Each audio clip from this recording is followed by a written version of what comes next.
Hi, this is Ben with Novelex Stereophonic, and welcome to part 2 of the Marantz Model 1120 video. So part 2 is going to be covering the insides of the unit, a review of the restoration that I've done to the unit, and we'll do some bench tests. If you are interested in more of the historical context and how this unit works, check out part 1. All right, let's get this thing opened up.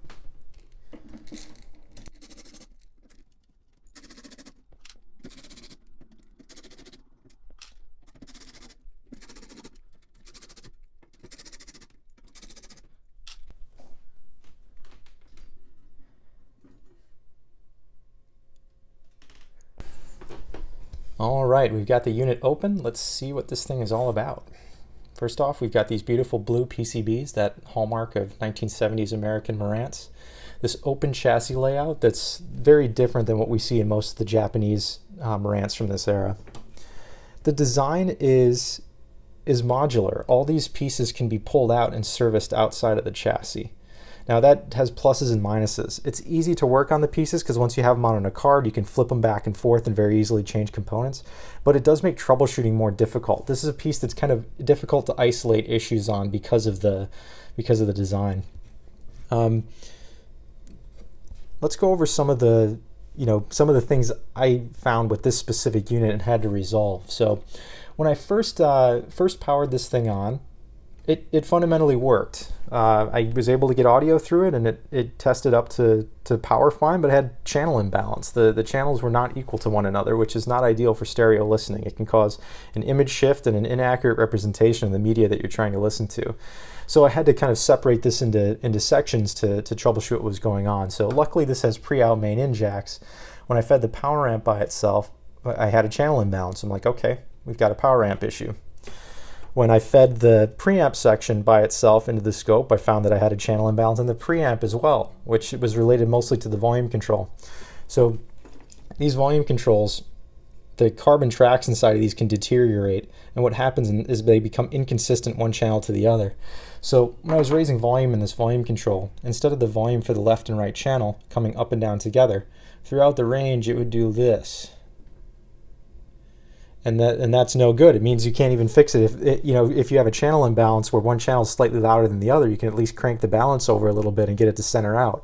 But when your volume control range changes as you go through the control, that's no good. So I ended up having to source a replacement volume control, and that was the most challenging part of working on this piece, was finding a volume control that would fit in the little tiny gap here and had a loudness tap that was able to function with the unit. So for the power amp section, I pulled this apart, and what I found is that somebody had previously serviced the unit and replaced a bunch of semiconductors only in one channel. So I decided to even it up. So I pulled all those semiconductors that were replaced, pulled the same ones on the other channel, and once I got all new parts swapped into there, I was able to get it to function as intended. So now this tests up to 60 watts per channel, and we'll demonstrate that on the bench in a little bit. Power supply in this unit. So the power supply is located on this card here, and they chose to use all axial capacitors in this design. So instead of the leads coming out both from the radius, the bottom of the capacitor, they come out of the axis, one on each side. What this allowed them to do was make a very thin card, because the capacitors could lay this way instead of sticking out like that.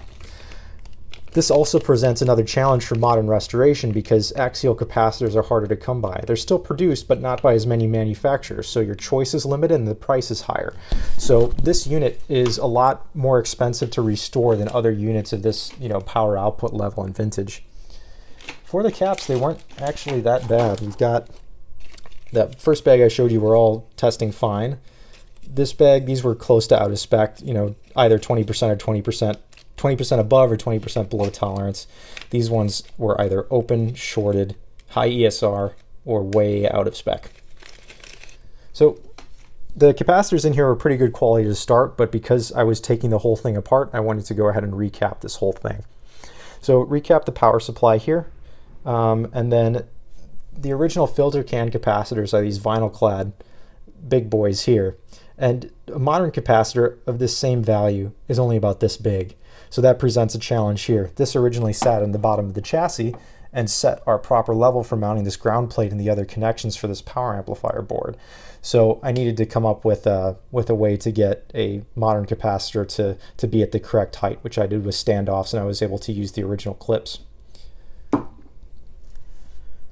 So after the power supply and amp card were done, I moved on to the preamp section. So that was a recap of this board, tone board, fixed the volume control. And then what I noticed, the volume control got fixed. That helped a lot. Power amp was fixed, so I had pretty even response there, but I still had a channel imbalance. And on my first listening test, I had a lot of background noise. Just the noise floor was way too high on this thing. If I fed into the power amplifier, it was dead quiet. As soon as I connected the preamp and the power amp together, I had noise. So I went through and replaced the majority of the semiconductors in the preamp. And these look like they're really nice quality. They all have gold contacts or gold pins.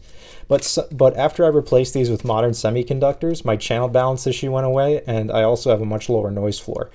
And it's funny because in the manual, there's a line in there that says this, device is all designed with solid state components, and this is going to last indefinitely. So it's funny that this is the thing that was the crux of everything, was these transistors.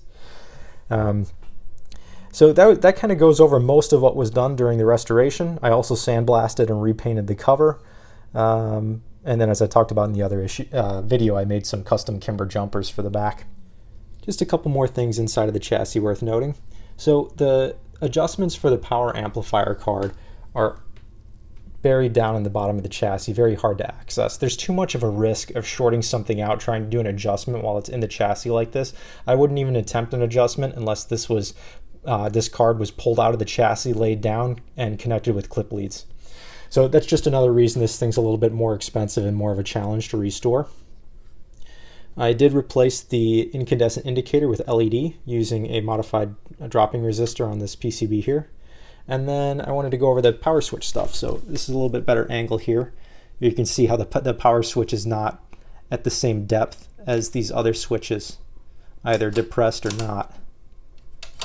And that's because these switches are all part of this front PCB, and the power switch itself is mounted back here in the chassis.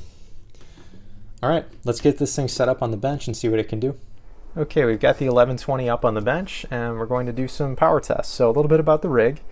We're running a signal in to the amp input, so we're just testing the power amp at this point, straight from the signal generator. It's going back into a 8 ohm dummy load and then into the oscilloscope. So what I'm going to do is turn on the signal gen here, and then we're going to build it up until we see clipping. There's clipping there. Back it down a little bit. So right about there, it seems to be clean. And pardon the bench, I'm not fully set up here yet. I'm going to have a distortion analyzer here shortly and get this a little bit more accurate.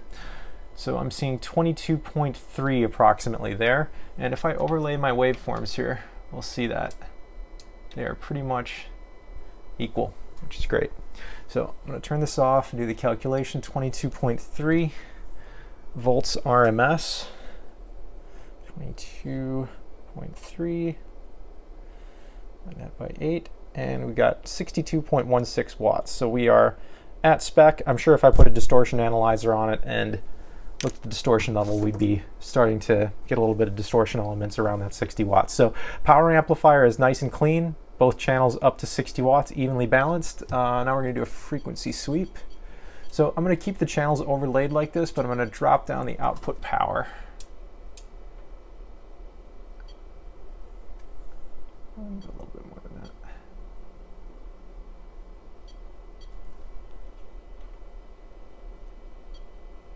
Okay.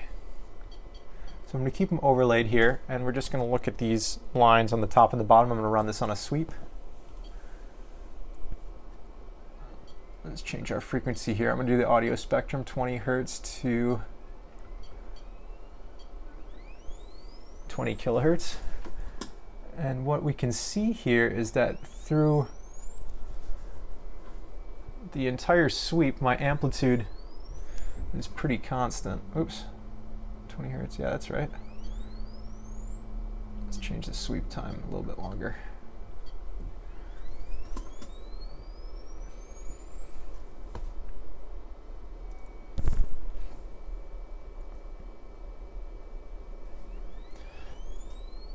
So overall, really nice, clean, flat response from this amplifier section. All right, we've now got the connections rearranged to test the preamp. So I've got the signal feeding into the auxiliary input, and then the output of the preamp is going right into the scope.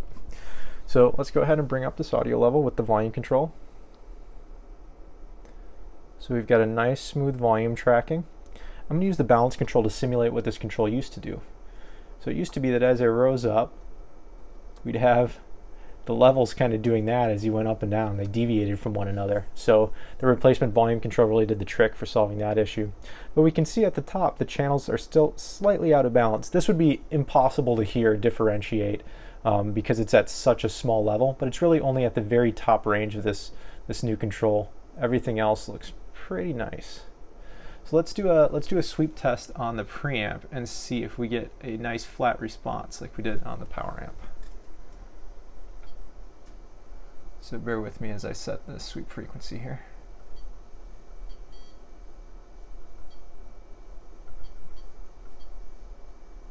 Stop frequency, let's go to 20K.